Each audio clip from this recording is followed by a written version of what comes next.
क्रांति की शुरुआत जो है वो दूसरों से उम्मीद रखकर नहीं होती है। क्रांति की शुरुआत होती है खुद क्रांति बनने से।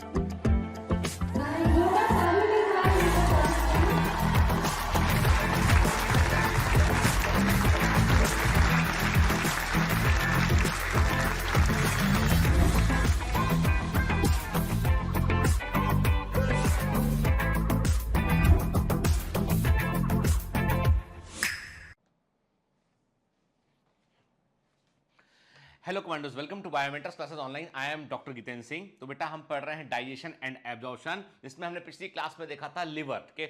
हमने देखा था कि लिवर किस तरह का होता है, हिपेटिक लोब्यूल्स क्या होते हैं, हिपेटोसाइट सेल्स क्या होती है, बाइल कैनालिक्यूली क्या होता है। हमने देखा था साइनोसाइट का मतलब क्या होता है, पोर्टल ट्रायड का मतलब क्या होता है। तो कई सारे टर्म हमने पिछली क्लास में देखे थे। फिर हमने वाइल के बारे में बात किया था। हमने कहा था वाइल में कोई भी एंजाइम नहीं होता है, वाइल में वाइल सॉल्ट होता है, वाइल में वाइल पिगमेंट होता है।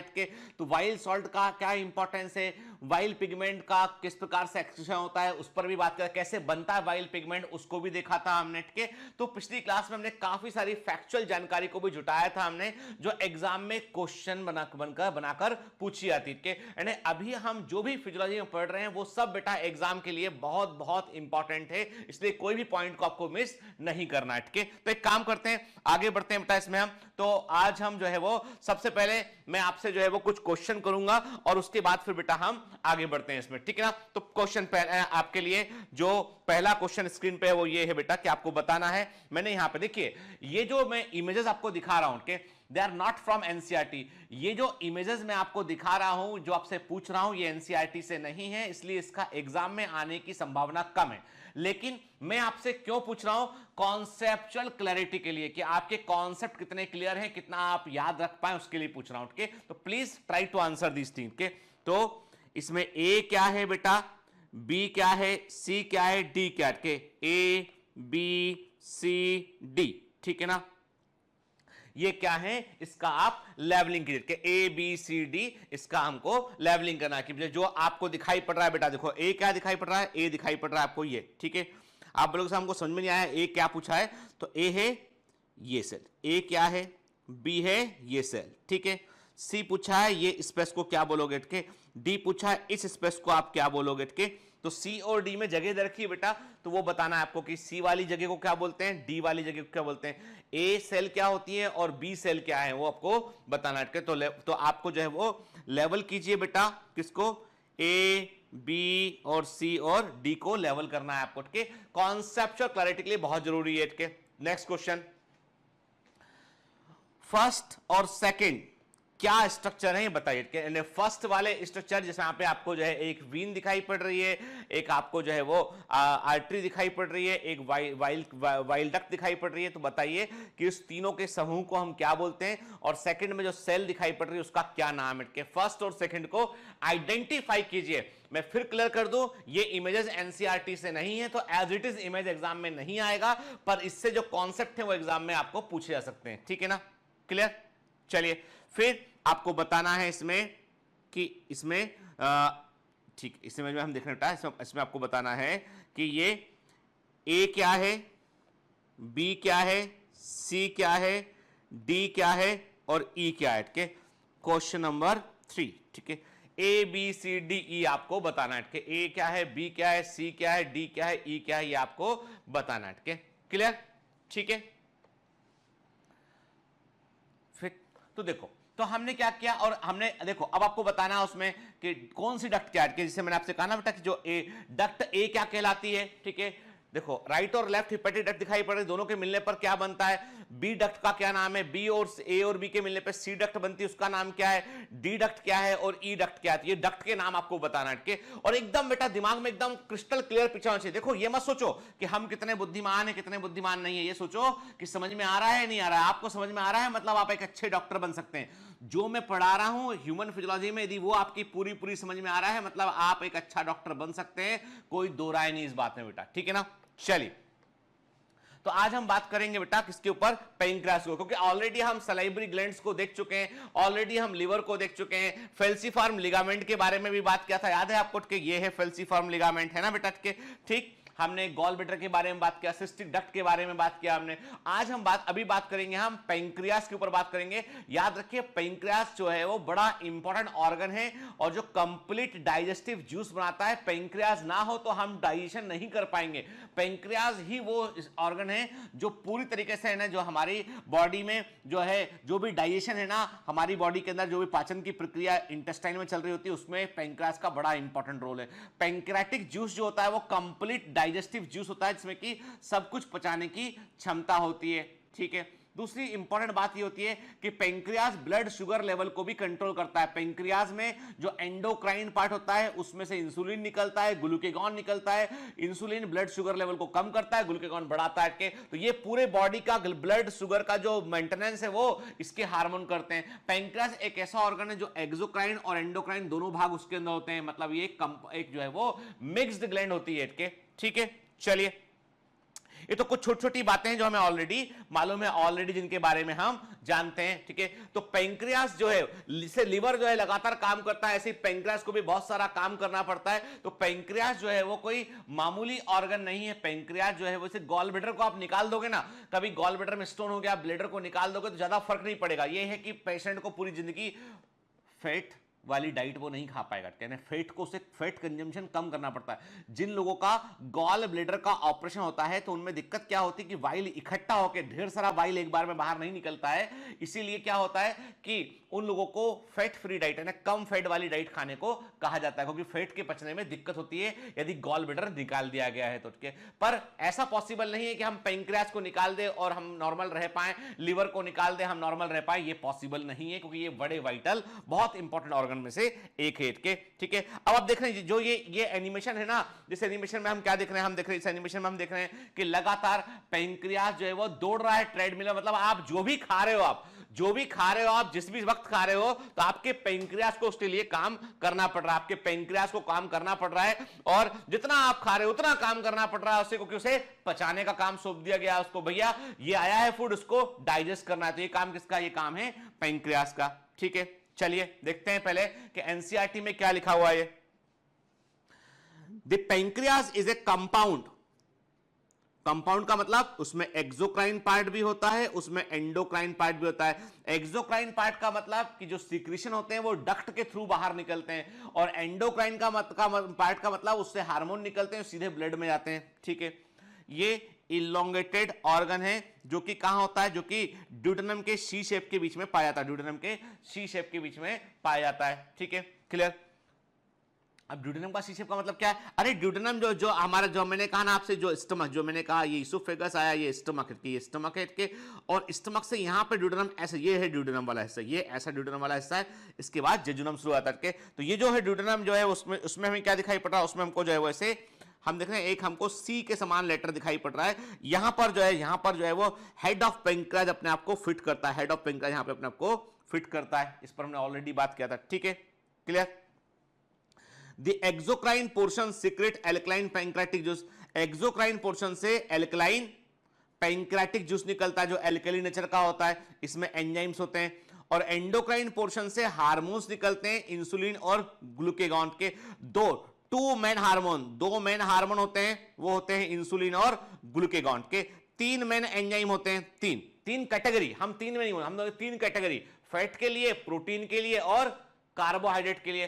3 मेन कैटेगरी एंजाइम की होती है, फैट के लिए, प्रोटीन के लिए, कार्बोहाइड्रेट के लिए बेटा के। इसके अलावा न्यूक्लिक एसिड पचाने वाले एंजाइम भी निकलते हैं, पर main category, main word use किया हमने, क्या यूज किया, मुख्य वर्ड यूज किया हमने, जो मैक्सिमम कॉन्सेंट्रेशन में प्रेजेंट है। ठीक है ना, क्लियर। चलिए अब ये जो इमेज है वन ऑफ द इंपॉर्टेंट, याद रखना बेटा, ये इंपॉर्टेंट इमेज है जो एनसीईआरटी का इमेज है बेटा, एग्जाम में ये आ सकता है, तो आपको पता होना चाहिए कि लेवलिंग के लिए जो वर्क बुक के अंदर मैंने क्या किया हुआ, मैंने ये सब हटा दिया के, वर्क बुक आपको जो दिया गया उसमें आपको इसको लेवल करना है कि ये क्या है। ठीक है, मैंने कहा ये 1 नंबर क्या है, लेवल कीजिए आप। ठीक है, फिर ये, ठीक है, हम क्या कर रहे हैं, हम इसको क्वेश्चन में कन्वर्ट कर रहे हैं, इसको हमने क्वेश्चन में कन्वर्ट किया कि 2 नंबर क्या है, लेवल कीजिए। ठीक है, ऐसे ही आपको हटाते जाना है इसको। ठीक है ना, देखो डक्ट वाला क्वेश्चन मैंने जो किया था ना वो अगला क्वेश्चन बन गया है इसमें। ठीक है, मैं आपको बता रहा हूं कि आपको वर्कबुक में एक्चुअली हम लोगों ने किया क्या है, वर्कबुक में हम लोगों ने यही किया है कि आपके जो है जो भी हमने जो आपके जो भी एनसीईआरटी के सारे डायग्राम, पूरे डायग्राम एक साथ वर्कबुक के अंदर प्रेजेंट हैं, तो उसमें ऐसे ही हमने जो है वो हटा दिया है इन सबको और आपको लेवलिंग करने को बोला गया है। तो आप भी ऐसे हटा, जिनके पास वर्कबुक नहीं है वो भी एनसीईआरटी की इमेजेस को लेकर उसके पूरे लेवलिंग को हटा के अपने पास रिकॉर्ड में रखें ताकि बार बार आप उसको रिवाइज कर सके आप। ठीक है, क्लियर। देख रहे हैं आप इसमें बेटा क्या दिखाई पड़ रहा है, इसमें हमको ये दिखाई पड़ रहा है हमें हेड ऑफ पेंक्रियाज है, हम इसको ऐसे लेवल कर ले, इसको हम बोले ये हो गया हेड वाला हिस्सा हो गया, ये हेड ऑफ पेंक्रियाज वाला हिस्सा हो गया। ठीक है ना, ठीक, ये बॉडी वाला हिस्सा हो गया और लास्ट वाला हिस्सा क्या हो गया, लास्ट वाला हिस्सा इसका टेल वाला हिस्सा, लास्ट वाला हिस्सा क्या कहलाया, वो लास्ट वाला हिस्सा इसका टेल वाला हिस्सा कहलाया इसमें। ठीक है, क्लियर। चलिए आगे बढ़ते हैं। तो देखो, तो आप गौर से देखिए, आपके गौर से देखिए कि पेंक्रियाज जो है उसका किस तरह का लोकेशन है इसके। तो हम देख रहे हैं इस एनिमेशन में हमें साफ साफ दिखाई पड़ रहा है कि देखो हमने क्या किया, उसको जूम किया, हमने कहा देखो इस तरह का ऑर्गन हमें पेंक्रियाज दिखाई पड़ता है जो कि ड्यूडेनम की कॉन्केविटी जो है सी शेप स्ट्रक्चर होता है ड्यूडेनम का, उसकी कॉन्केविटी के अंदर अपने आपको फिट करता है बेटा। हेड, बॉडी एंड जो है टेल के समान इसमें स्ट्रक्चर हमको दिखाई पड़ते हैं हमको इसमें। और गौर से देखिए इसमें आपको छोटे छोटे ऐसे गुच्छे दिखाई पड़ रहे हैं, जैसे मैग्नीफाई कर देखिए आप, गौर से देखिए दिखाई पड़ रहा है, मतलब इसमें सेल्स के गुच्छे होते हैं जो मिलकर काम कर रहे होते हैं, तभी तो कई सारे आपको उभार अलग अलग इसमें दिखाई पड़ रहे हैं। ठीक है, the pancreas is a compound, देखा भी हमने, एक्सोक्राइन एंडोक्राइन पार्ट दोनों होते हैं, इलोंगेटेड ऑर्गन होता है, सी शेप ड्यूटेनम के कॉन्केविटी, याद रखिए कॉन्केविटी, कॉन्केविटी का मतलब क्या होता है बेटा, जो स्ट्रक्चर होता है ये अंदर की होता है, ये कॉन्केविटी, ये this is the concave surface, this is the convex surface, तो कॉन्केविटी के अंदर वो अपने आप को फिट करता है। क्या, ठीक। और जो है एक्सोक्राइन पार्ट से कंप्लीट डाइजेस्टिव एंजाइम निकलता है और जबकि एंडोक्राइन पार्ट से इंसुलिन और ग्लूकागोन जैसे हार्मोन निकलते हैं। ठीक है, क्लियर। देखो तीन हिस्से दिखाई पड़ रहे हैं आपको, ध्यान देखिए, हेड देखिए, इसमें बॉडी देखिए, टेल देखिए, हेड, बॉडी एंड टेल, एक हेड दिखाई पड़ रहा है आपको, एक बॉडी दिखाई पड़ रहा है, टेल दिखाई पड़ रहा है। क्लियर, ठीक है, this is the tail portion, this is the body portion, और ये देख रहे हो आप पेंक्रियाटिक डक्ट है, इसको डक्ट ऑफ विर्संग भी कहते हैं, इसको हम डक्ट ऑफ विर्संग भी कहते हैं, इसको हम डक्ट ऑफ विर्संग भी कहते हैं, जो कि पेंक्रियाटिक डक्ट है, मेन पेंक्रियाटिक डक्ट। याद रखिएगा, एक जो है वो हम कहते हैं कि एक जो है एक्सेसरी पेंक्रियाटिक डक्ट भी होती है, एक अतिरिक्त पेंक्रियाटिक डक्ट भी होती है, डक्ट ऑफ सेंटोरिनी कहते हैं उसको, हम आगे बात करेंगे अभी समझ लीजिए आपके। तो ये हमको मेन पेंक्रियाटिक डक्ट दिखाई पड़ रही है जो कि डक्ट ऑफ विर्संग भी कहलाती है। ठीक है, देखिए गौर से क्या देख रहे हैं इसमें हम देख रहे हैं कि पेंक्रियास के अंदर हमें जो है वो क्या दिखाई पड़ रहा है, देखो अब पेंक्रियास में हमने झांक के देखा, हमने क्या कहा, हमने दिखाई पड़ रहे हैं पेंक्रियास के अंदर हमको जो है दिखाई पड़ रहा है बेटा इसमें कि हम देख रहे हैं इसमें कि हमको एसिनर सेल्स दिखाई पड़ रहे हैं, पेंक्रियास के अंदर हमको सेल्स के गुच्छे दिखाई पड़ रहे हैं, और ये सेल्स के जो गुच्छे होते हैं ये एसिनर सेल्स से बने होते हैं, और एसिनर सेल जो होती हैं वो डाइजेस्टिव एंजाइम को रिलीज करती हैं। पेंक्रियास के अंदर जो सेल्स डाइजेस्टिव एंजाइम को रिलीज करती हैं उन्हें हम एसिनर सेल्स कहते हैं बेटा, और ये छोटी छोटी डक्ट में रिलीज करती हैं, वो आके बड़ी डक्ट में मिलती है, और उस बड़ी डक्ट से फिर जो है पेंक्रियाटिक जूस आगे की तरफ रिलीज होता है, स्मॉल इंटेस्टाइन तक पहुंचता है। फिर क्या देखा हमने पेंक्रियाटिक आइलेट्स को देखा, हमने पेंक्रियाज में हमको छोटे छोटे सेल्स के गुच्छे दिखाई पड़ते हैं जिन्हें हम आइलैंड्स ऑफ लैंगरहैंस बोलते हैं, लैंगरहैंस की द्वीपिकाएं बोलते हैं, आइलैंड्स ऑफ लैंगरहैंस बोलते हैं, जिनमें अल्फा सेल होती है, बीटा सेल होती है, डेल्टा सेल होती है, और ये जो एफएफ सेल होती है उनमें, तो ये जो सेल होती है ये सेल्स जो है वो एंडोक्राइन सिक्रीशन को करती है बेटा। ठीक है, तो देख रहे हैं यहाँ पे हम, तो एक्सोक्राइन पार्ट इसका एसिनस पार्ट कहलाता है, एसिनर सेल से बना होता है जो कि डाइजेस्टिव एंजाइम को रिलीज करता है, और इसका जो पेंक्रियाटिक आइलेट्स होता है वो अल्फा और बीटा सेल से बना होता है, जिन्हें हम आइलैंड्स ऑफ लैंगरहैंस ने देखा था, इसलिए इनको हम आइलैंड्स ऑफ लैंगरहैंस भी कहते हैं। क्लियर, ठीक है। देखिए अब कहां होता है पेंक्रियास, तो सिचुएशन पे बात करते हैं, कहां सिचुएटेड है इसके, तो it is below and behind stomach, stomach से नीचे होता है, पीछे तरफ होता है, in the concavity of C shape duodenum, C shape duodenum की कॉन्केविटी में होता है, स्प्लिन तक फैला होता है, स्प्लिन तक लंबा होता है, और ये कॉमा शेप ऐसा दिखाई पड़ता है हमें, कॉम्पैक्ट कॉमा शेप हमको ये ऐसा दिखाई पड़ता है, और ह्यूमन बींग्स में ये पिंकिश कलर का होता है, यानी गुलाबी से रंग का होता है। ठीक है, क्लियर। और इसकी जो लंबाई है वो 12 से लेकर 15 सेंटीमीटर के 12 से 15 सेंटीमीटर लॉन्ग होता है, 2.5 सेंटीमीटर वाइड होता है, तो इसका साइज जरूर लिख लेना बेटा, इसका क्या एनसीईआरटी में नहीं दे रखा है पर इंपॉर्टेंट है बेटा। जो पेंक्रियाज है वो 12 से 15 सेंटीमीटर लंबा होता है और 2.5 सेंटीमीटर के आसपास इसकी चौड़ाई होती है। कि ये लिवर से छोटा होता है, लेकिन it is the second largest digestive gland in the vertebrate body, vertebrate के शरीर में दूसरी सबसे बड़ी डाइजेस्टिव ग्लैंड जो है वो पेंक्रियाज, है। पहली क्या है? पहली बेटा है जो है वो लिवरेट के, it is smaller than liver but it is the second largest digestive gland in the vertebrate body. इसका जो वजन होता है 60 से लेकर 90 ग्राम वेट होता है ह्यूमन बीइंग में, 60 से लेकर 90 ग्राम के वजन का होता है। बॉडी की हेड, बॉडी और टेल में जो है वो इसको हम डिवाइड कर सकते हैं। तो इसका वेट 60 से लेकर 90 ग्राम होता है बेटा। क्लियर? बताइए लिवर का वेट कितना होता है? चलिए मैं क्वेश्चन कर रहा हूं आपसे, आंसर कीजिए। What is the weight of the liver? Liver का वजन कितना होता है बताइए। जो पेंक्रियास का जो हेड है वो इसका ब्रॉडेस्ट पार्ट है। देखो ये हेड है, ये ब्रॉडेस्ट पार्ट है इसका, है ना, ये इसका ब्रॉडेस्ट पार्ट हो गया हेड इसका, ठीक है। Which fits into the concavity of duodenum, duodenum की कॉन्केविटी के अंदर फिट किया हुआ है। Tail is the narrowest part, tail इसका जो है वो सबसे पतला नैरो वाला हिस्सा हो गया, टेल इसका नैरोएस्ट पार्ट हो गया, जो कि स्प्लीन के पास जाके पतला हो जाता है। मिडिल पार्ट जो है वो हेड और टेल के बीच में होता है, उसे हम बॉडी कहते हैं। मिडिल पार्ट हेड और टेल के बीच में होता है, उसे हम बॉडी कहते हैं। क्लियर? ठीक है, देखिए, है ना। तो देखो अब जो मेन डक्ट है वो क्या है? ये है main pancreatic duct, duct of Wilson भी कहते हैं। और ये मेन पैंक्रियाटिक डक्ट जो है वो कई सारी छोटी छोटी डक्ट जो है उनसे मिलकर बनाता है। और ये स्मॉल डक्ट जो है एसिनर सेल्स के ग्रुप से निकलती है। एसिनर सेल्स का ग्रुप होता है, उससे वो स्मॉल डक्ट निकल रही होती है, वो फ्यूज करती है, तो बड़ी मेन पैंक्रियाटिक डक्ट में सीक्रेशन आके इकट्ठा होता है, फिर उसको इंटेस्टाइन में डाला जाता है। देखो आप, ये आप देख रहे हो, ये वाइल्ड डक्ट देख रहे हो आप, के दोनों के मिलने पर क्या बनेगा बेटा? दोनों के मिलने पर बनेगा आपका जो है हिपेटोपैंक्रियाटिक डक्ट बनेगा, जो कि स्फिंक्टर ऑफ ओडाई के थ्रू जो है वो ड्यूडेनम में ओपन होगा। ठीक है ना? क्लियर? तो पैंक्रियाज एक मिक्स ग्लैंड है, क्योंकि इसमें एक्सोक्राइन और एंडोक्राइन पार्ट दोनों होते हैं। इसकी कवरिंग सीरोसा या सीरस कैप्सूल उसकी कवरिंग होती है, जो form by external visceral peritoneum. Visceral, मैंने कहा ना पेरिटोनियम क्या होता है? पेरिटोनियम एक तरह का आवरण है, कवर है, जो हमारी बॉडी कैविटी, उसे हम सीलोम कहते हैं। सीलोम की जो इपिथेलियम है वो पेरिटोनियम है, तो उसका एक हिस्सा इसको भी कवर करता है। और इंटरनली कनेक्टिव टिश्यू का लेयर होता है इसमें।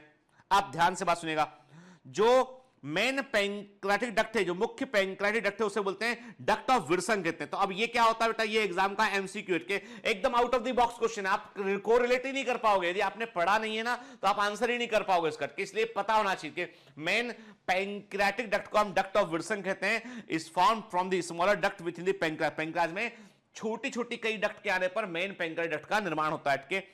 Main pancreatic duct opens into the hepatoppancreatic ampulla। ये hepatoppancreatic ampulla या ampulla of Batter कहते हैं, वहां पर ये ओपन होती है। किससे फ्यूज होने के बाद? जब हेपेटिक जो वाइल्ड डक्ट आती है उससे फ्यूज होने के बाद वो हेपेटोपैंक्रियाटिक डक्ट के रूप में जो है एम्पुला ऑफ बेटर में जाकर ओपन होती है। ठीक है, देखिए ध्यान से।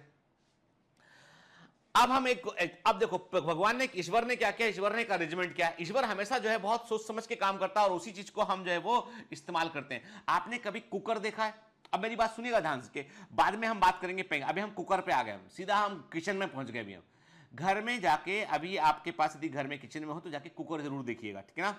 कुकर का ढक्कन बुलवा लीजिए आप, देखिए आप कुकर का ढक्कन देखोगे ना, कुकर के ढक्कन में क्या दिखाई पड़ेगा आपको? ये कुकर का ढक्कन है मान लो, है ना, ऐसा हैंडल होता है, ठीक है।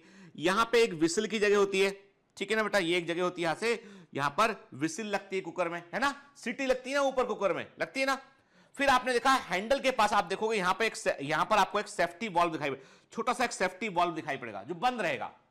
एक छोटा सा सेफ्टी वॉल्व कुकर के अंदर होता है। देखिए घर में कुकर में एक सेफ्टी वॉल्व होता है, जो कभी ऐसा हो कि मान लीजिए किसी कारण से कोई चीज फंस गई, मेन जो विसिल है वो काम नहीं कर पा रही है, उसका जो ओपनिंग था वो ब्लॉक हो गया है, तो उसके चलते क्या होगा, कुकर फट सकता है। तो कुकर फट ना जाए, कुकर बहुत जोर से फटता है, जान जा सकती है उससे व्यक्ति की, तो कुकर कहीं प्रेशर के चलते फट ना जाए, इसलिए जो है उसमें एक सेफ्टी वॉल्व लगाते हैं। कभी मान लो कुकर में प्रेशर जरूरत से ज्यादा हो गया और जो मेन विसल है वो काम नहीं कर रही है, तो सेफ्टी वॉल्व फट जाता है और वहां से वो भाप को बाहर निकाल देता है, जिससे कि कुकर फटने से रुक जाता है। केवल सेफ्टी वॉल्व फटेगा। और आपको भी गौर करना, हॉकिंस का किसी कंपनी का जो है प्रेशर कुकर देखना, वो सेफ्टी वॉल्व हैंडल के ठीक नीचे लगा होता है, जहां हैंडल होता है ना, हैंडल उसे कवर कर रहा होता है, ताकि जब वो निकला प्रेशर से तो वो हैंडल से टकरा के नीचे गिर जाए, वो तो आपकी आंख वाँख, किसी की आंख वाँख में ना चला जाए। वो सोचिए कितना इंटेलिजेंट का। और जिस कुकर में सेफ्टी वॉल्व खुला लगा हुआ है ना, आप समझ लेना वो भी खतरा है एक बड़ा आपके। तो सेफ्टी वॉल्व हैंडल के नीचे होना चाहिए, है ना। तो ये क्या है, मतलब कुकर के अंदर आइडियली दो ओपनिंग है, एक तो ओपनिंग वो है जहां से भाप निकलती है, विसिल बजती है इससे, दूसरा ओपनिंग वो है जो सेफ्टी वाल्व के रूप में। पैंक्रियास के अंदर भी कंप्लीट डाइजेस्टिव जूस बनता है, तो कहीं ऐसा ना हो कि किसी कारण से मेन पैंक्रियाटिक डक्ट बंद हो जाए, किसी कारण से कोई भी दुर्घटना, कोई भी कारण है, कोई भी बीमारी, पैथोलॉजिकल कंडीशन जिसमें कि मेन पैंक्रियाटिक डक्ट यदि किसी कारण से ऑब्स्ट्रक्टेड हो रही है, काम नहीं कर पा रही है, ठीक है, तो कहीं ऐसा ना हो कि डाइजेस्टिव एंजाइम अंदर इकट्ठे होते चले जाए और पैंक्रियाज को ही डाइजेस्ट कर डाले वो, तो उसको उनको बाहर निकालना जरूरी है। और वैसी कंडीशन को हम बोलते हैं एक्यूट पैंक्रियाटिस। जब कभी पैंक्रियाटिक डक्ट काम नहीं करती है और पैंक्रियाज खुद ही डाइजेस्ट होना शुरू होता है, वो मेडिकल इमरजेंसी कंडीशन होती है, तुरंत जो है सर्जरी करनी पड़ती है, उसे एक्यूट पैंक्रियाटाइटिस कहते हैं। और आपको बता दें कि ये जो इसीलिए भगवान ने एक अरेंजमेंट किया, उन्होंने एक डक्ट ऐसा बना दिया जो एक्स्ट्रा डक्ट है, जो मेन डक्ट यदि किसी कारण से एंजाइम ज्यादा बन गए या काम नहीं कर पा रही, तो वो उस डक्ट से वो, और उसमें कोई स्फिंक्टर नहीं है, डायरेक्टली ओपन है वो डक्ट, डायरेक्टली ओपन होता है कहां पर, स्मॉल इंटेस्टाइन में, ठीक है, उसे बोलते हैं हम जो है वो, उसे हम कहते हैं ऐसे। अब देखो गौर से, अब इस इमेज को हम गौर से देखते हैं, देखो समझना कितना बढ़िया अरेंजमेंट है। आप देखिए गौर से कि ये तो हो गया है, मैं ये हो गया, देखो हम क्या करते हैं, हम इसको मार्क करके, हमने कहा ये जो है एक अलग कलर लेते हैं ताकि दिखाई पड़े, हमने कहा ये हो गया है मेन पैंक्रियाटिक डक्ट, हमने ग्रीन से मार्क किया इसको, क्या हमने कहा ये मेन पैंक्रियाटिक डक्ट हो गया बेटा, देख रहे हैं हम, ठीक है, ये मेन डक्ट है, देखो ये गया और ये यहां पर ओपन हो रहा है, कहां पर, एम्पुला ऑफ बेटर में ये ओपन हो रहा है, ये पैंक्रियाटिक डक्ट का स्फिंक्टर है, दिखाई पड़ रहा है हमें, और ये एम्पुला ऑफ बेटर यहां ओपन हुआ ना, ठीक है ना। अब ईश्वर ने एक आइडिया लगाया, उन्होंने कहा भाई ऐसा ना हो कभी ये ब्लॉक कर जाए तो दिक्कत ना हो, तो उन्होंने एक एक्स्ट्रा डक्ट प्रोवाइड कर दिया, इसे बोला हमने एक्सेसरी पैंक्रियाटिक डक्ट, बोला डक्ट ऑफ सेंटोरिनी कहते हैं इसे, डक्ट ऑफ सेंटोरिनी कहते हैं इसे, डक्ट ऑफ सेंटोरिनी कहते हैं इसे हम, ठीक है।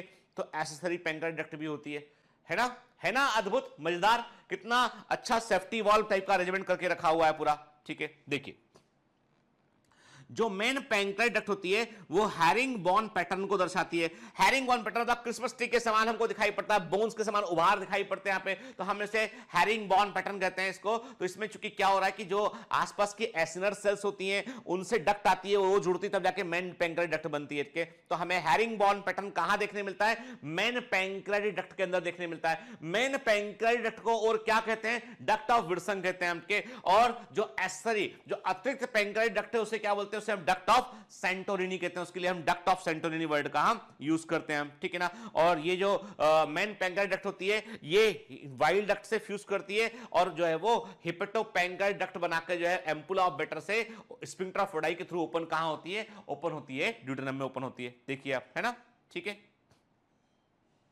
देखिए ना, बिल्कुल सिंपल सा लाइन डायग्राम बना लिया हमने समझने के लिए कि हमने देखा कि देखो है ना, main duct of Wilson emptying in the major at the major papilla, बड़े ओपनिंग से ओपन होती है, मेजर पेपिला बड़ा हिस्सा होता है जहां से वो ओपन होती है ड्यूटेनम में। और डक्ट ऑफ सेंटोरिनी बारीक पतली सी डक्ट होती है जो सेफ्टी वाल्व के रूप में काम करती है और ये ओपन होती है ड्यूटेनम में, डायरेक्टली ओपन होती है, ठीक है, क्लियर। देखिए ना, है ना, मैं आपको अलग अलग स्ट्रक्चर दिखा रहा हूं ताकि दिमाग में आपकी इमेज क्लियर रहे एकदम बेटा।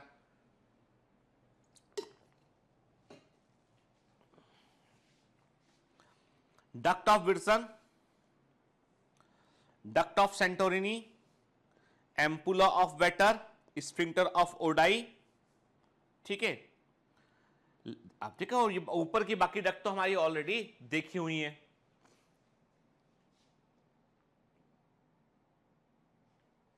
ठीक। चलिए, an accessory pancreatic duct, duct of Santorini is also present in the pancreas, pancreas में पाई जाती है, it opens directly into the duodenum, okay? The exocrine part of pancreas consists of rounded lobule, मैंने कहा ना लोब्यूल के form होता है, कोशिकाओं के ग्रुप के रूप में होता है, इसे हम एसिनाई बोलते हैं, जो एसिनर सेल से बना होता है। लोब्यूल्स और एसिनाई जो होते हैं वे एल्कलाइन पैंक्रियाटिक जूस को रिलीज करते हैं जिसका pH 8.4 होता है, इसका pH 8.4 होता है, इसका pH 8.4 होता है, ठीक है। 500 से 800 ml पैंक्रियाटिक जूस जो है वो हर दिन रिलीज किया जाता है, एवरी डे, हर दिन 500 से लेके 800 मिलीलीटर जो है वो ml जो है पैंक्रियाटिक जूस बॉडी रिलीज करती है, है ना।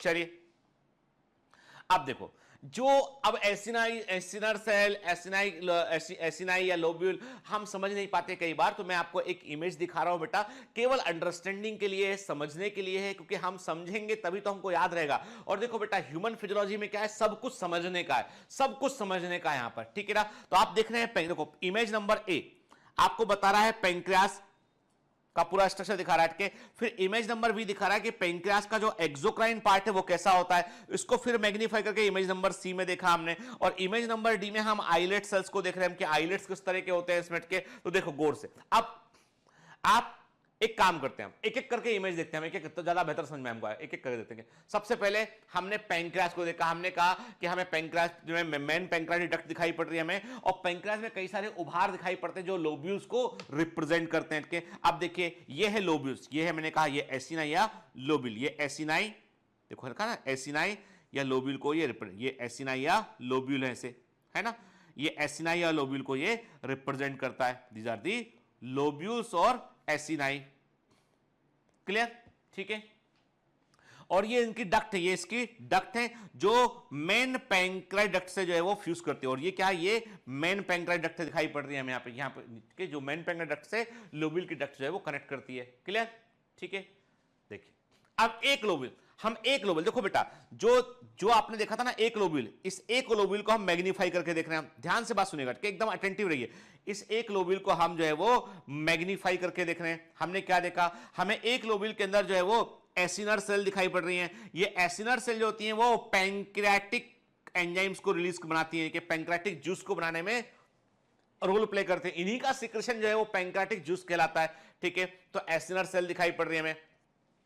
ये एसिनर सेल जो होती हैं वे अपने सिक्रेशन को एक डक्ट में रिलीज करती हैं, तो इसको हमने क्या बोला, इन्हें हमने डक्ट सेल बोला, जो एक पतली सी डक्ट को बनाएंगी, और यही डक्ट जो है वो मेन पैंक्रियाटिक डक्ट से आकर वो फ्यूज करेगा, ठीक है बेटा, क्लियर है ना।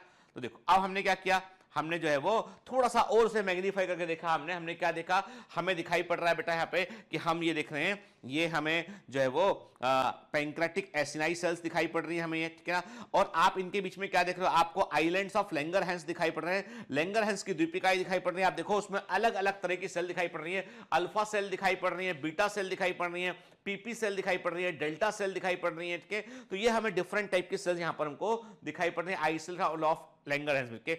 जो पैंक्रियाटिक एसिनाई है वो एक्सोक्राइन पार्ट है, ये क्या है बेटा, ये एक्सोक्राइन पार्ट है, और जो आइलैंड्स ऑफ लैंगरहैंस है वो एंडोक्राइन पार्ट होता है वो, क्लियर, ठीक है। देखिए ना, हम देख रहे हैं एक एसिनाई को, एक लोब्यूल को बड़ा को मैग्नीफाई करके देख रहे हैं, हमको सेल्स दिखाई, बेसल लैमिना दिखाई पड़ रहा है, एसिनर सेल दिखाई पड़ रही हैं, वो सिक्रेशन कर रही होती है बेटा, और सिक्रेशन डक्ट सेल से बनी डक्ट दिखाई पड़ रही है हमको, जहां से सिक्रेशन क्या होता है वो मेन पैंक्रियाटिक डक्ट तक पहुंच जाता है, ठीक है ना। तो देखो अब इस इमेज को ध्यान से देखो, आपके ये इमेज पूरी आपको समझ में अच्छे से आएगी आपके, ठीक है। इमेज आप देखिए, अब जो पैंक्रियास का हमने एक हिस्सा लेके मैग्नीफाई करके देखा, तो देखो बेटा मैं आपको अलग अलग प्रकार से बता रहा हूं ताकि ये कभी जिंदगी में ना भूलें आप इसको कि पैंक्रियास होता कैसा है। तो आप क्या देख रहे हैं, आपको एसिनाई सेल्स दिखाई पड़ रही है बाकायदा, उससे बना हुआ एसिनाई दिखाई पड़ रहा है आपको आइलैंड्स ऑफ लैंगरहैंस दिखाई पड़ रहा है आपको, ठीक है ना। फिर डक्ट भी दिखाई पड़ रही है आपको, आइलैंड्स ऑफ लैंगरहैंस के सिक्रेशन सीधे ब्लड में मिलते हैं जाके, ठीक है। जबकि जो एसिनाई सेल्स होती हैं वो अब आप इंटरेस्टिंग बात है कि जो एसिनर सेल होती हैं वो डाइजेस्टिव एंजाइम रिलीज करती हैं, यानी पैंक्रियास की जो एसिनर सेल होती हैं वो डाइजेस्टिव एंजाइम रिलीज करती हैं, और पैंक्रियास की जो डक्ट सेल होती है जो डक्ट को बनाती हैं वो बाइकार्बोनेट को रिलीज करती हैं, याद रखना, ठीक है।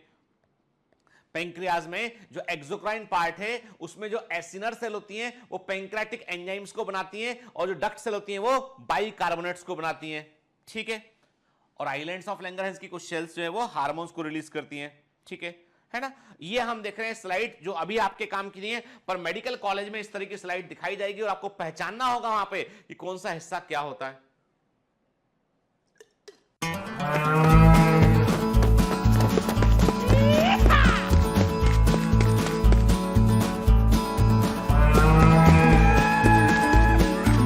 Hi, sorry to disturb you in between lecture. But it's important to inform you.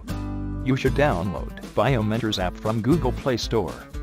We need your support, so please take subscription to become an official commando of Biomentors. Bye bye. Continue your lecture.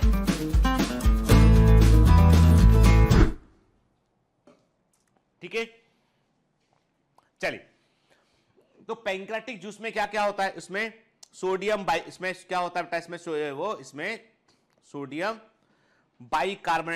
Bicarbonate होता है। इसमें 3 तरह के pro enzyme होते हैं जो कि वास्तव में मेन एंजाइम को रिप्रेजेंट करते हैं। 3 तरह के प्रो एंजाइम होते हैं।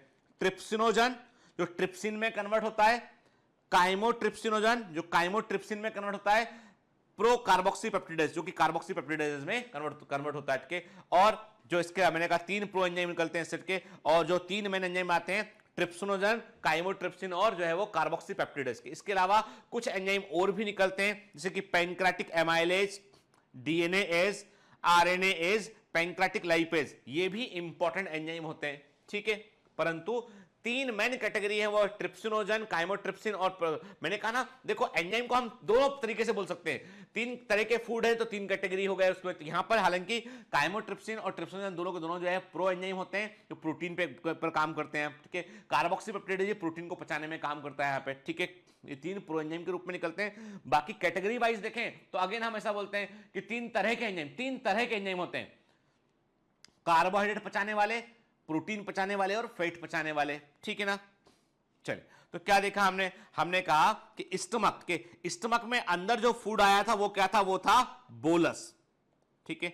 जब यहां से बाहर निकला एसिड काइम, ठीक है ना, एसिड काइम। और एल्कलाइन जब हो जाता है, जब एल्कलाइन निवाला जो उसमें एल्कली केमिकल मिल जाते हैं उसमें, ठीक है, वाइल मिल जाएगा, एल्कलाइन पिच जाएगा तो उसे काइल बोलते हैं। क्या बोलते हैं हम? काइल बोलते हैं, काइल नॉट काइम, काइल बोलते हैं। काइल मतलब एल्कलाइन मीडियम वाला हो गया वो फूड, ठीक है, क्लियर। इंटेस्टाइन से इंटेस्टाइनल जूस निकलता है, इसको हम सक्कस एंटेरिकस बोलते हैं। स्टमक से जो है वो गैस्ट्रिक जूस निकलता है, पेंक्रास से पैंक्रेटिक जूस निकलता है बेटा, और लिवर से वाइल निकलता है। तो सिक्रेशन से याद रखिएगा, ठीक है, क्लियर।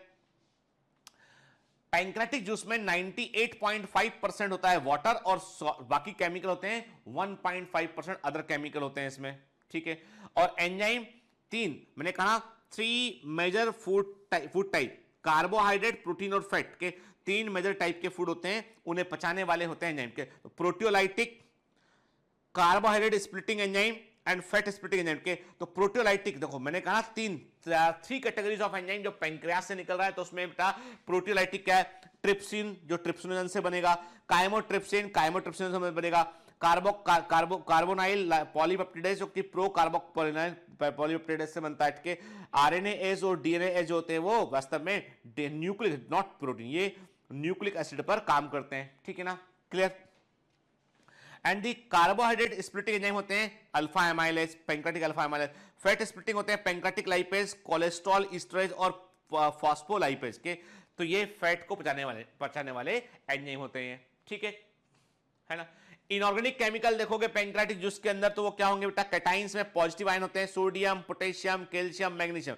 और एनाइन में बड़ी मात्रा में, वेरी वेरी इंपॉर्टेंट, बड़ी मात्रा में होते हैं इसमें बाइकार्बोनेट आयन होते हैं जो कि एसिडिक इन्वायरमेंट जो होता है उसे एल्कलाइन में कन्वर्ट करने में रोल प्ले करते हैं ड्यूडेनम के अंदर। मैंने कहा ना, याद है आपको कि हमने सिक्रेटिन की बात की थी। जैसे ही जो है वो एसिडिक फूड जो है वो स्टमक से ड्यूडेनम में पहुंचता है, ड्यूडेनम सिक्रेटिन को रिलीज करता है और सिक्रेटिन एक मैसेज लेके आता है, कहता है कि एसिड ने आग लगा दी है, बहुत अधिक जो है वहां पर इन्फ्लेमेशन हो सकता है, इसलिए जल्दी से उसको बुझाना पड़ेगा। तो एसिड जैसे अंदर आता है वैसे जो है वो सिक्रेटिन क्या करता है, वो गॉल ब्लैडर से वाइल के निकलने को प्रमोट करता है, और इधर से पैंक्रियास से क्या करता है, गॉल ब्लैडर का उसके गॉल ब्लैडर से बाइल के निकलने में कोलेसिस्टोकाइनिन भी रोल प्ले करता है। सिक्रेटिन पैंक्रेटिक जूस का सिक्रेशन बढ़ाता है और ये बड़ी मात्रा में बाइकार्बोनेट को वहां पे रिलीज कर देता है, ठीक है, जो पीएच को चेंज करने में रोल प्ले करते हैं, ठीक है। तो मैंने क्या कहा आपसे कि पैंक्रेटिक जूस में आपको जो है 3 मेन कैटेगरी ऑफ एंजाइम देखने मिल रहे हैं, एक तो प्रोटीन पचाने वाला, एक फैट पचाने वाला और एक कार्बोहाइड्रेट पचाने वाला। ये मैं बार बार इसलिए बता रहा हूं क्योंकि ऐसा एमसीक्यू एग्जाम में पूछा गया है, डीपीएस के अंदर भी एक ऐसा एमसीक्यू दिया है मैंने आपको, देखिएगा उसको, ठीक है। तो पैंक्रेटिक जूस एल्कलाइन होता है, it is having highly digestive power, मतलब इसे हम कंप्लीट डाइजेस्टिव जूस भी कहते हैं, ठीक है। और ये मैंने कहा ना आपसे कि इसका जो सिक्रेशन होता है बेटा, ये जो है वो 1 लीटर से कम होता है, नॉट 1 to 1.5 लीटर नहीं होता है, 1 लीटर से कम सिक्रेशन इसका होता है बेटा। तकरीबन एक एवरेज ह्यूमन में जो है वो तकरीबन 500 से लेकर 800 ml के आसपास ये निकलता है, ठीक है। पीएच इसका एल्कलाइन होता है, ठीक है। अब कुछ हम एंजाइमों को दिमाग में डाल लेते हैं। मैंने आपसे क्या कहा, मैंने आपसे कहा देखो सिक्रेशंस की बात करें, मैंने कहा सलाइवा जो है वो सलाइवरी ग्लैंड से निकल रहा होता है, और ये माउथ और थ्रोट, इसका साइट ऑफ एक्शन मुंह है, गले में है बेसिकली मुंह में ही है, के बक्कल कैविटी में, ठीक है। सलाइवा का पीएच जो है वो न्यूट्रल या स्लाइटली एल्कलाइन हो सकता है। इसमें एंजाइम एमाइलेज होता है, इसमें जो स्टार्च को माल्टोज में कन्वर्ट करता है, ठीक है। इसके अलावा सलाइवा में माल्टेज भी होता है बेटा, ठीक है, जो कम मात्रा में होता है। गैस्ट्रिक जूस जो होता है वो स्टमक में निकलता है, एसिडिक पीएच पे काम करता है। पेप्सिनोजन जो है पेप्सिन में कन्वर्ट होता है, और पेप्सिन प्रोटीन को पॉलीपेप्टाइड में कन्वर्ट करता है, तोड़ देता है उस प्रोटीन, बड़े कॉम्प्लेक्स प्रोटीन को। पैंक्रेटिक जूस स्मॉल इंटेस्टाइन जो है, पैंक्रेटिक जूस जो है वो स्मॉल इंटेस्टाइन में जाकर काम करता है, निकलता पैंक्रियास से निकलता है। साइट ऑफ एक्शन इसका स्मॉल इंटेस्टाइन होता है, ड्यूडेनम वाला पार्ट होता है, ठीक है। पैंक्रियास को रिलीज करता है, स्लाइडली एल्कलाइन होता है, और ये ट्रिप्स के पास ट्रिप्सिनोजन, लाइपेज, एमाइलेज होता है, जो प्रोटीन, कार्बोहाइड्रेट और फैट के पचने में इंपॉर्टेंट रोल प्ले करता है, ठीक है। याद रखना, लिवर या बाइल, लिवर से कोई एंजाइम रिलीज नहीं होता है डाइजेशन के लिए, कोई भी डाइजेस्टिव एंजाइम लिवर में नहीं बनता है, और लिवर जो होता है वो वाइल जो रिलीज करता है, उस वाइल में कोई भी एंजाइम नहीं होता है, ठीक है, क्लियर। तो कहने का मतलब है कि पूरी तरीके से जो कंप्लीट डाइजेशन जो होता है वो पैंक्रेटिक जूस के पहुंचने के बाद ही वो हो पाता है, ठीक है ना। चलिए, The pancreatic juice helps in the digestion of starch, protein, fat, nucleic acid. Therefore, pancreatic juice को हम जो है वो complete digestive juice भी कहते हैं, ठीक है। अब क्वेश्चन उठता है कि अभी बात किया हमने कि ट्रिप्सिनोजन जो है वो ट्रिप्सिन में कन्वर्ट होगा, काइमोट्रिप्सिनोजन जो है काइमोट्रिप्सिन में कन्वर्ट होगा, ठीक है। पेप्सिनोजन जो स्टमक का होता है पेप्सिन में कन्वर्ट होता है। तो क्या कारण है कि कुछ एंजाइम ऐसे होते हैं जो इनएक्टिव फॉर्म, जिसको बोलते हैं प्रो एंजाइम, उस फॉर्म में निकलते हैं। क्या कारण है? कुछ enzyme inactive form pro enzyme के फॉर्म में निकलते हैं। उसके पीछे कारण है, कारण यह है कि ये एंजाइम हाईली एक्टिव एंजाइम होते हैं कि, और यदि इनको हमने शुरू से एक्टिव फॉर्म में जो है वो रिलीज किया तो ये हो सकता है कि जिस ऑर्गन में बन रहे हैं उसको ही डाइजेस्ट कर रहे हैं, उसको डैमेज कर दें, इसलिए इसको पहले रिलीज किया जाता है, जहां पर साइट ऑफ एक्शन है वहां रिलीज करते हैं और वहां पर फिर इनको जो है वो एक्टिवेट किया जाता है। तो एक प्रकार का ये सेफ्टी मेजर होता है बॉडी का, ठीक है। देखिए हमने क्या कहा, ऐसे देखो, जैसे pancreatic lumen of acinus cell का ल्यूमेन है ये, क्या आप एसिनस सेल को देख रहे हो आप, इसके अंदर देखो आप है ना, इसके अंदर Golgi body is the unit जो कि प्रोटीन का प्रोसेसिंग करती है। याद है ना आपको कि गोल्जी बॉडी जो है पैकेजिंग यूनिट के रूप में काम करती है, और गोल्जी बॉडी ही थैलियों को रिलीज करती है जिनमें कि एंजाइम भरे होते हैं, यानी भले ही प्रोटीन राइबोसोम पर बनता हो, रफ एंडोप्लाज्मिक रेटिकुलम में बनता हो, लेकिन उस प्रोटीन को प्रोसेस करने का काम होता है गोल्जी बॉडी के पास। Golgi body secretory vesicle release करती है और इन वेसिकल्स में एंजाइम भरे होते हैं, और ये फिर जो है वो एक्सोसाइटोसिस से एंजाइम बाहर निकलते हैं, ठीक है। और ये जो एंजाइम है कहीं ऐसा ना हो कि एक्टिव एंजाइम बने तो वो सेल के अंदर ही काम में या उस ऑर्गन को ही डैमेज कर दे, इसलिए उनको प्रो एंजाइम के फॉर्म में रिलीज किया जाता है, ठीक है। जैसे आप देख रहे हैं, देखिए जैसे ही, ध्यान से बात सुना के, जैसे ही पैंक्रेटिक जूस जैसे ही पैंक्रेटिक जूस स्मॉल इंटेस्टाइन में आता है, जैसे ही पैंक्रेटिक जूस स्मॉल इंटेस्टाइन में आता है तो स्मॉल इंटेस्टाइन में से एक एंजाइम निकलता है, बोलते हैं एंटेरोकाइनेज। एक एंटेरोकाइनेज एंजाइम होता है, ये ट्रिप्सिनोजन पे काम करता है, उसे ट्रिप्सिन में कन्वर्ट कर देगा, ये ट्रिप्सिनोजन पे काम करेगा, उसे ट्रिप्सिन में कन्वर्ट कर देगा, ठीक है। तो पैंक्रेटिक जूस के अंदर जो ट्रिप्सिनोजन प्रेजेंट है उसको ट्रिप्सिन में बदलने का काम करता है स्मॉल इंटेस्टाइन का एंजाइम एंटेरोकाइनेज के। एक बार ट्रिप्सिन बन गया तो ट्रिप्सिन क्या करता है, वो भी ट्रिप्सिनोजन को ट्रिप्सिन में कन्वर्ट कर सकता है, यानी ट्रिप्सिन भी ट्रिप्सिनोजन को ट्रिप्सिन में कन्वर्ट कर सकता है, साथ में एंटेरोकाइनेज भी ये काम करता है। अब रिएक्शन तेज हो गया यहां पे, ठीक है, बनने लगा। और एक बार ट्रिप्सिन जब बन गया तो ट्रिप्सिन क्या करता है, वो काइमोट्रिप्सिनोजन को काइमोट्रिप्सिन में कन्वर्ट करता है, मतलब चेन रिएक्शन चालू हो गया। यानी जैसे ही जो है वो क्या हुआ, pancreatic juice small intestine duodenum में पहुंचा तो उसके अंदर जो ट्रिप्सिनोजन प्रेजेंट था उसको एक्टिवेट किया एंटेरोकाइनेज ने, ट्रिप्सिन बन गया, और बनने वाला ट्रिप्सिन जो है वो काइमोट्रिप्सिनोजन को काइमोट्रिप्सिन में कन्वर्ट कर सकता है, और जो है ट्रिप्सिनोजन को भी ट्रिप्सिन में कन्वर्ट कर सकता है। तो ट्रिप्सिन जो है वो एंजाइम के तौर पे काम भी करता है और वो एक्टिवेट भी करता है दूसरे एंजाइम को, ठीक है। ठीक देख रहे हैं आप पे, ट्रिप्सिन से एंटेरोकाइनेज ने काम किया, ट्रिप्सिन बन गया, ट्रिप्सिनोजन से एंटेरोकाइनेज ने काम किया, ट्रिप्सिन बन गया, फिर ये ट्रिप्सिन जो है वो आगे चल के कई दूसरे एंजाइम को वो एक्टिवेट कर सकता है, ठीक है ना, क्लियर। चलिए, ये तो बात की हमने इसके एक्सोक्राइन पार्ट की। अभी तक हमारा पूरा फोकस किस पे था? एक्सोक्राइन पार्ट पे, कि कैसे एंजाइम रिलीज होते हैं, कैसे जो है बनते हैं इनके। अब हम बात कर रहे हैं पेंक्रियास के एंडोक्राइन पार्ट पर बात कर रहे हैं। तो मैंने कहा ये आइलेट्स के रूप में बीच एसिनाई के बीच में, एसिनाई जो सेल्स होते हैं उसके बीच, एसिनाई एसिनर सेल से बने एसिनाई होते हैं, जो लोब्यूल होते हैं उनके बीच में जो है हमको कुछ है वो सेल्स के ग्रुप दिखाई पड़ते हैं। इनको हम आइलेट्स बोलते हैं, आइलेट्स ऑफ लैंगरहैंस कहते हैं। तो ये आइलेट्स ऑफ लैंगरहैंस दिखाई पड़ते हैं और इनमें आपको अल्फा बीटा और डेल्टा सेल्स हमको दिखाई देती हैं। ठीक है, जो एंडोक्राइन पार्ट होता है, देखिए गौर से क्या दिखाई पड़ रहा है आपको? यहाँ पे आपको अल्फा सेल दिखाई पड़ रहा है, इसमें बीटा सेल दिखाई पड़ रहा है, आपको डेल्टा सेल दिखाई पड़ रहा है, इसमें पीपी सेल भी एक होती है बेटा इसके अंदर, ठीक है ना। तो डिफरेंट टाइप की हमको सेल्स यहाँ पर जो है वो दिखाई पड़ रही थी। हम देख रहे हैं कि एसिनाई दिखाई पड़ रहे हैं और उनकी एसिनाई की डक्ट भी दिखाई पड़ रही है। बीच में जो प्रेजेंट है वो आइलेट्स दिखाई पड़ रहा है, आइलेट्स ऑफ लैंगरहैंस दिखाई दे रहे हैं। इसमें हमें दिखाई पड़ रही है अल्फा सेल, बीटा सेल। तो अल्फा सेल ग्लूकेगॉन रिलीज करती है, वेरी आईएमपी। पेंक्रियास के एंडोक्राइन पार्ट होता है, पेंक्रियास के आइलेट्स ऑफ लैंगरहैंस जो कि उसका एंडोक्राइन पार्ट होता है, उसकी अल्फा सेल ग्लूकेगॉन रिलीज करती है। बीटा सेल जो होती है वो इंसुलिन रिलीज करती है, ठीक है। और डेल्टा सेल जो होती है वो सोमेटोस्टेटिन को रिलीज करती है। याद रखिएगा, ये भूला बिछड़ा हार्मोन है, कोई इसका नाम नहीं लेता है, पर पता होना चाहिए हमको के यानी सब इंसुलिन और ग्लूकेगॉन की बात करते हैं। तो इंसुलिन को beta cells of islets of Langerhans release करती है, अल्फा सेल जो है वो ग्लूकेगॉन को रिलीज करती है, ठीक है। चलिए, pancreas consist of a group of islets of Langerhans. Pancreas में जो है वो आइलेट्स ऑफ लैंगरहैंस के समूह पाए जाते हैं कि ऐसा मानते हैं तकरीबन एक पेंक्रियास में 1 मिलियन के आसपास आइलेट्स ऑफ लैंगरहैंस पाए जाते हैं कि, और ये सबसे अधिक होते हैं टेल वाले पोर्शन में। याद रखना इंपॉर्टेंट के they are more at the tail portion के। तीन तरह की स्पेशली मेनली तीन तरह की सेल दिखाई पड़ती है। अल्फा सेल ग्लूकेगॉन रिलीज करती है, बीटा सेल इंसुलिन रिलीज करती है, डेल्टा सेल जो है सोमेटोस्टेटिन और गैस्ट्रिन को स्मॉल अमाउंट, ठीक है, बहुत कम मात्रा में। जब पूछेगा एग्जामिनर तभी ही बताना है, नहीं तो ज्ञान को अपने पास छिपा कर रख लेना, ठीक है। तो थोड़ी मात्रा में गैस्ट्रिन भी वो रिलीज करती है, ठीक है। देखिए, अल्फा सेल ग्लूकेगॉन रिलीज कर रही हैं, बीटा सेल इंसुलिन रिलीज कर रही होती हैं, डेल्टा सेल सोमेटोस्टेटिन रिलीज कर रही होती है, और एफ सेल, एफएफ सेल या पीपी सेल बोलते हैं, जो इनको हम पीपी सेल भी कहते हैं, एफ सेल भी कहते हैं, जो कि पैंक्रेटिक पॉलीपेप्टाइड को रिलीज करती हैं, जो कि पैंक्रेटिक पॉलीपेप्टाइड को रिलीज करती हैं। ये लेटेस्ट डिस्कवर सेल है बेटा, इनको एफ सेल्स कहते हैं, ठीक है। क्लियर? चलिए,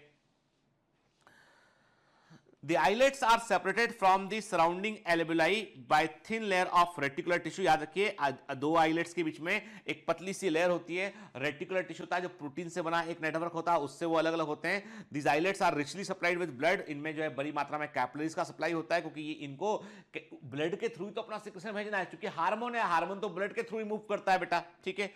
तो इन दी आइलेट्स ऑफ लैंगरहैंस, अब ध्यान से, आइलेट्स ऑफ लैंगरहैंस में अल्फा सेल जनरली हमको पेरीफेरी पर देखने मिलती है, बीटा सेल हमको लगभग सेंटर में देखने मिलती है, डेल्टा सेल जो होती है वो भी पेरीफेरी के आसपास हमको देखने मिलती है। मतलब जो आइलेट्स ऑफ लैंगरहैंस में जो पेरीफेरी की सेल्स जनरली होती हैं वो अल्फा सेल होती हैं और डेल्टा सेल होती हैं, और बीच वाली जो सेल होती है जनरली वो बीटा सेल होती हैं, ठीक है। क्लियर?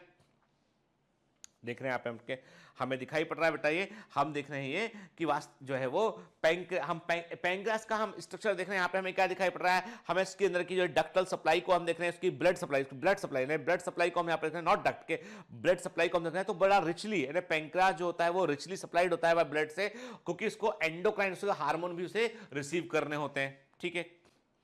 तो पेंक्रियास जो होता है वो दो तरह के मेन फंक्शन करता है। एक तो वो पेंक्रियाटिक जूस को रिलीज करता है डाइजेशन के लिए, दूसरा वो ऐसे हार्मोन प्रोड्यूस करता है जो शुगर मेटाबॉलिज्म में रोल प्ले करते हैं। और शुगर मेटाबॉलिज्म में जो हार्मोन होते हैं, इंसुलिन और ग्लूकेगॉन होते हैं, जो एक दूसरे के ठीक अपोजिट काम करते हैं, एक दूसरे का फीडबैक कंट्रोल भी करते हैं, अपोजिट भी काम करते हैं, ठीक है। देखिए, अब कुछ पॉइंट दिमाग में डाल लेते हैं। About 99% of glandular cells are cuboidal. 99% glandular cell जो पेंक्रियास की होती है वो क्यूबॉइडल होती हैं। याद रखना, ये structure of organisation of animal tissue, structure organisation of animal tissue से पूछ सकते हैं, एकदम पता होना चाहिए। तो 99% ग्लैंडुलर सेल जो है क्यूबॉइडल होती हैं और ये पेंक्रियास का एक्सोक्राइन पार्ट बनाती हैं। 1% ग्लैंडुलर सेल जो होती है वो एंडोक्राइन नेचर की होती हैं।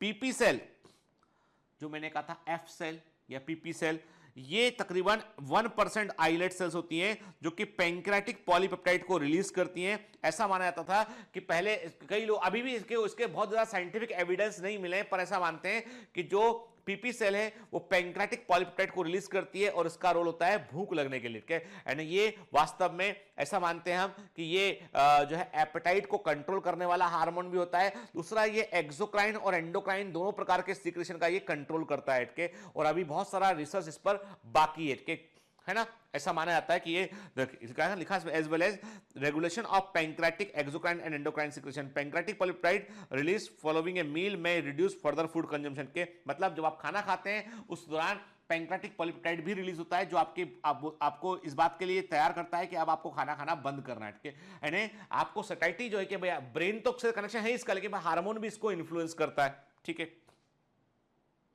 देखिए, है ना। अब बड़ी इंटरेस्टिंग बात है कि जो ब्लड शुगर है, जो ब्लड ग्लूकोज है, उसका जो पूरा जो मेंटेनेंस है उसे मेंटेन करने में बड़ा इंपॉर्टेंट रोल होता है पैंक्रियाटिक हार्मोन्स का।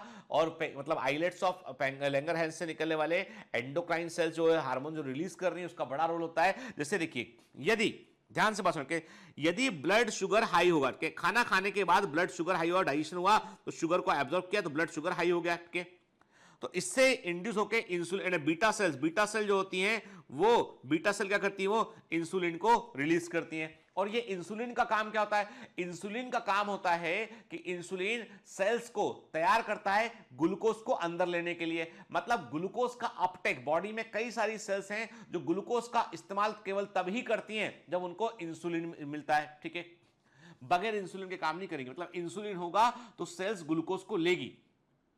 मतलब कितना ही, आप देखिए, आपको मजे की बात बताऊं, डायबिटीज का मरीज जो है वो कितना ही खाना खा ले और उसको तब भी भूख लगती रहती लगातार।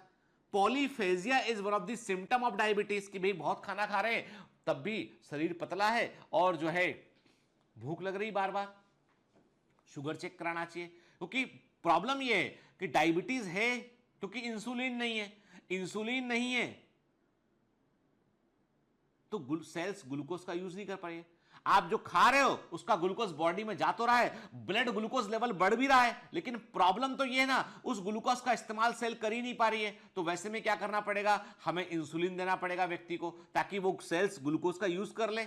अदरवाइज ब्लड ग्लूकोज तो बहुत सारा रहेगा, लेकिन वो सेल्स जो है वो कीटोन बॉडीज प्रोड्यूस करने लगेगी, वो फैट खाने लगेंगी सेल्स कि भाई अब तो है ही नहीं हमारे पास फूड। क्योंकि देखो, जब भी कभी आप फास्टिंग करते हैं ना तो पहले कार्बोहाइड्रेट इस्तेमाल होता है, फिर फैट यूज होता है, लास्ट में प्रोटीन यूज होता है। अब प्रॉब्लम ये है कि ग्लूकोज ब्लड में है बड़े लेवल में, लेकिन इंसुलिन नहीं है बॉडी में, तो ग्लूकोज कोई काम का ही नहीं ना, मतलब वो किसी काम का ही नहीं, भले ही घूम रहा हो आसपास, तो फिर आप सेल्स फैट को लेती हैं, कीटोन बॉडी बनती है। ऐसे व्यक्ति जैसे मैंने तो कई सारे क्लिनिकल प्रैक्टिस में देखा है कि कई लोग, इनका बहुत शुगर लेवल हाई था, जब उनके पास आप बैठते हो, अभी तो कोरोना के चलते पास मरीज को बैठना मना है, लेकिन पहले हम जब कोरोना नहीं था ना, पास बैठ के बात करते थे उससे, तो उसकी सांस की गंध होती थी।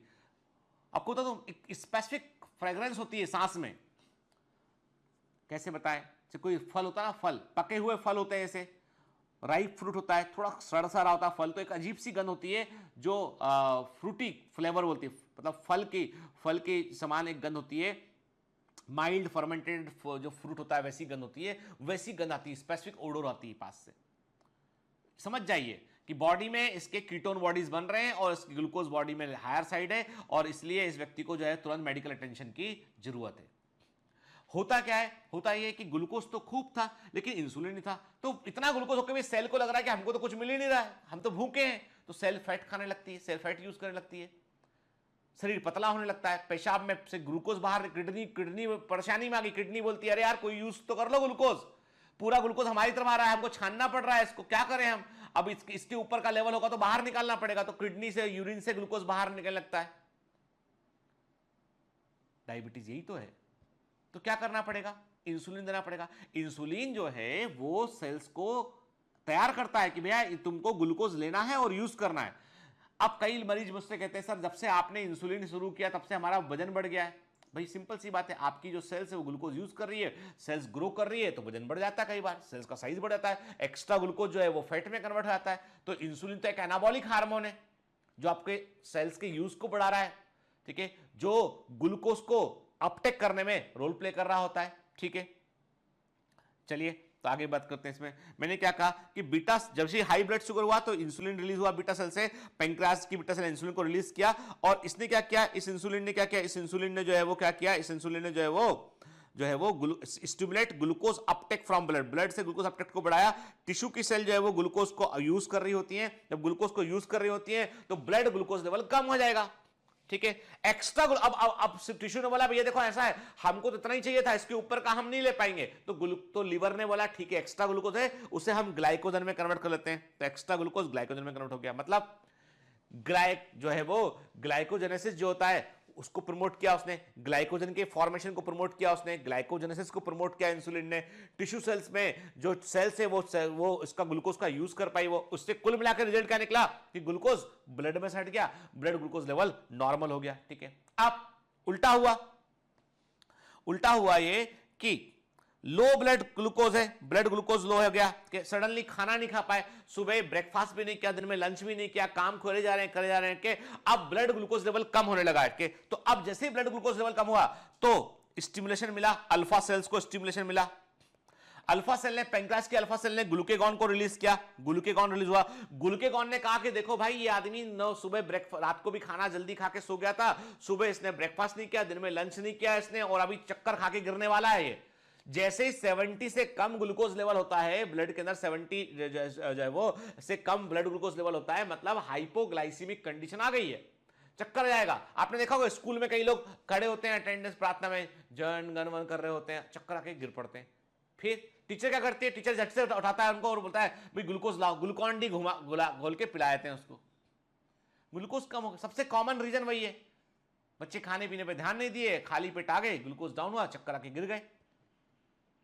तो क्या होता है कि ग्लूकोज जो होता है उसको चाहिए पड़ेगा। तो अब ग्लूकेगॉन ने बोला कि भैया ऐसा है कि जो लीवर है तुम्हारे पास ग्लाइकोजन है ना, निकालो बाहर उसको, ग्लाइकोजन को झट से थोड़ा ग्लाइकोजिनोलाइसिस, क्या हुआ, ग्लूकोज को रिलीज किया और ब्लड शुगर लेवल को बढ़ा दिया। ऐसे जो है बॉडी में शुगर मेटाबॉलिज्म पूरा का पूरा काम करा, शुगर का बैलेंस बना होता है ऐसे, ठीक है। देखिए आप, ये एनिमेशन बता रहा है आपको कि कैसे इंसुलिन, देखो सेल बगैर इंसुलिन के काम नहीं करे, इंसुलिन जैसे ही जो है वो जुड़ा सेल के रिसेप्टर से, वैसे मैंने कहा ग्लूकोज अपटेक, ग्लूट रिसेप्टर होता है इनके, ग्लूकोज अपटेक के लिए रिसेप्टर होते हैं, हम ग्लूट रिसेप्टर बोलते हैं इनके।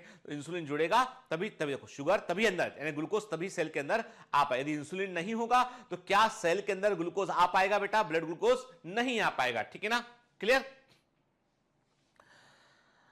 Regulation of blood glucose level by insulin and glucagon. चलिए, glucose is required for cellular respiration, हमें मालूम है कोशिकीय श्वसन के लिए ग्लूकोज सबसे बेसिक मटेरियल है, and is the preferred fuel for all body cell. Hormones regulate both storage and the utilization of glucose as required. के हार्मोन जो होते हैं वे स्टोरेज और यूटिलाइजेशन ग्लूकोज दोनों के लिए रिक्वायर्ड होते हैं, यानी आपको ग्लूकोज को स्टोर करना है, यूज करना है, उसके लिए भी आपको हार्मोन चाहिए। वो हार्मोन होता है इंसुलिन के। Receptors located and the pancreas sense the blood glucose level. Pancreas की सेल्स के पास रिसेप्टर होते हैं जो ब्लड ग्लूकोज लेवल को लगातार मॉनिटर कर रहे होते हैं। यदि ब्लड ग्लूकोज लेवल कम होगा तो ग्लूकेगॉन बाहर रिलीज होगा, और ज्यादा होगा तो इंसुलिन रिलीज होगा, और इस प्रकार से ये दोनों हार्मोन की मदद से ब्लड ग्लूकोज लेवल को नॉर्मल बनाए रखते हैं। देखिए ध्यान से, अब ये वाला चार्ट आपको बनाना है, किसका, आप स्क्रीनशॉट ले लीजिए, कॉपी में आपके होना चाहिए, कॉपी में आपके बेटा ये होना चाहिए। ये आपके बेसिक फंडामेंटल क्लियर करता है, और ये हिस्सा जब मैं आपको एंडोक्राइन पढ़ाऊंगा ना बेटा, तो वहां पर ये हिस्सा हम दोबारा से एक बार डिस्कस करेंगे। शॉर्ट में बताऊंगा पर आपको याद रहना चाहिए, क्या आपके पास भूलने की लिबर्टी नहीं है, आपको याद रखना है बेटा, ठीक है। हाई ब्लड ग्लूकोज, ठीक है, हाई ब्लड ग्लूकोज पैंक्रियास ने सेंस किया, बीटा सेल्स ने इंसुलिन को रिलीज किया, इंसुलिन ने पेरिफेरल टिश्यू को ग्लूकोज के अपटेक के लिए इसने जो है वो प्रमोट किया। इसके अलावा लिवर में ग्लाइकोजन के स्टोरेज को भी प्रमोट किया, लिख लेना इसको, लिवर में ग्लाइकोजेनेसिस इनसाइड लिवर, ये भी किया। इससे यहां पे लिख लीजिए ग्लाइकोजेनेसिस इन लिवर, ठीक है, और इससे नॉर्मल ब्लड ग्लूकोज लेवल हो गया, ठीक है ना, ठीक है, लिखा ना, नॉर्मल ब्लड ग्लूकोज लेवल हो गया, ठीक है। जब लो ब्लड ग्लूकोज हुआ तो उस समय पेंक्रियास ने क्या किया, पेंक्रियास ने सेंस किया कि ब्लड ग्लूकोज लेवल कम हो चुका है, तो अल्फा सेल ने ग्लूकेगॉन को रिलीज किया, और ये ग्लूकेगॉन जो है वो ग्लाइको लिवर के अंदर से ग्लाइकोजन को तोड़ेगा, ग्लाइकोजीनोलाइसिस करेगा और ब्लड ग्लूकोज को बढ़ाएगा और नॉर्मल ब्लड शुगर लेवल को वो कर देगा, ठीक है, क्लियर। तो ये दोनों यानी कुल मिलाकर बात ये है कि पर्पस ये था कि normal blood glucose level maintain रहे। तो जब ब्लड ग्लूकोज लेवल घटता है तो पेंक्रियास से ग्लूकेगॉन बाहर निकलता है और लिवर के ग्लाइकोजन को तोड़कर वो ब्लड ग्लूकोज को मेंटेन करता है। जब ब्लड ग्लूकोज लेवल बढ़ता है तो पेंक्रियास से बीटा सेल से इंसुलिन निकलता है, इंसुलिन जो है वो कहता है कि एक्स्ट्रा ग्लूकोज को तो जो है वो सेल्स को बोलता है तुम ग्लूकोज यूज करो, और एक्स्ट्रा ग्लूकोज को वो बोलता है लिवर को कि इसको ग्लाइकोजन के फॉर्म में स्टोर कर लो, कभी कम होगा तो निकाल लेंगे इसको, रिजर्व को संग्रहित धन के रूप में यूज करता है, ठीक है। चलिए, तो आज के लेक्चर में बेसिकली हमने क्या देखा, हमने पेंक्रियास को देखा। आज हम इतना ही करेंगे इसमें, क्योंकि देखिए मैंने कहा ना कि ये बहुत वो इंफॉर्मेटिव चीजें, तो इनको हमें सब्र से, अब कई बच्चे बोलते सर आप एक लेक्चर में पूरा कर दो। देखो मैं चाहूं तो मेरे लिए आसान है कि मैं थोड़ा थोड़ा कट शॉर्ट करूं, एक लेक्चर में मैं पूरा पेंक्रियास लिवर सब करा दूं, लेकिन प्रॉब्लम क्या है ना कि प्रॉब्लम ये कि हम एग्जाम क्यों नहीं निकाले। आप सोचिएगा, ठंडे दिमाग सोचिएगा कि हमारा लास्ट ईयर एग्जाम क्यों नहीं निकला, या आप पहली बार में एग्जाम निकालने का सोच रहे हैं तो हम कैसे निकाल सकते हैं, क्या हम बगैर समझे हुए एग्जाम निकाल सकते हैं, क्या पिछले साल हमने नहीं पढ़ा था, हमने पढ़ा था लेकिन हमने समझा ठीक से नहीं था। तो यहां पर बायोमेंटर्स की सबसे बड़ी इंपॉर्टेंट बात यह कि बायोमेंटर्स में आपके समझाने पर आपके ब्रेन में चीज जाना चाहिए। और मैं कहता हूं, मुझे कोई कहता है कि आप बहुत बुद्धिमान एक्सक्लूसिव बैच बनाओ सर, बहुत ही इंटेलिजेंट बच्चों को पढ़ाओ, तो मैंने कहा इंटेलिजेंट बच्चा तो अपने आप पढ़ लेगा, उसे तो पढ़ाने का जिसको सौभाग्य मिल गया वो वाली बात है। मैं तो कहता हूं कि कोई दुनिया में एवरेज नहीं है और कोई इंटेलिजेंट नहीं है, हर बच्चा समान बुद्धि का होता है, हर बच्चा जो है उसकी अपनी अपनी अपॉर्चुनिटी, क्या उसे मौके मिले हैं, क्या वो सीखा है, क्या उसकी बेसिक उसका फाउंडेशन कैसा रहा, उस पर फर्क पड़ता है। एक बच्चा शुरू से कॉन्वेंट में अच्छे स्कूल में पढ़ रहा है तो उसका फाउंडेशन स्ट्रांग है, इसलिए आपको तेज दिखता है वो। दूसरा बच्चा जिसको बेसिक स्कूल भी नहीं मिल पाया, कभी स्कूल जा पाए ना जा पाए, मास्टर आता था स्कूल के अंदर, कैसे तैसे आगे बढ़े, अब आप बोलते हो कि वो बुद्धू है, तो बुद्धू नहीं है, उसको मौका नहीं मिला बराबरी का बेटा, है ना। इसलिए कभी किसी को कम ज्यादा मत आंकना, हर बच्चे में बराबर कैपेसिटी होती है, बराबर कैपेबिलिटी होती है, और हर बच्चा जो है वो सफल हो सकता है। Have a great day, all the best.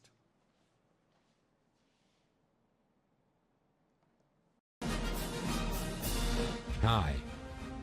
To become an official commando of Biomentors, join us at www.biomentors.online. Here you can solve daily practice papers, an online test. You can download performance enhancement sheets. You can track your progress. You can interact with other fellow commandos. Join us and prepare yourself. It's a commando training for your success. Download Biomentors online app from Google Play Store.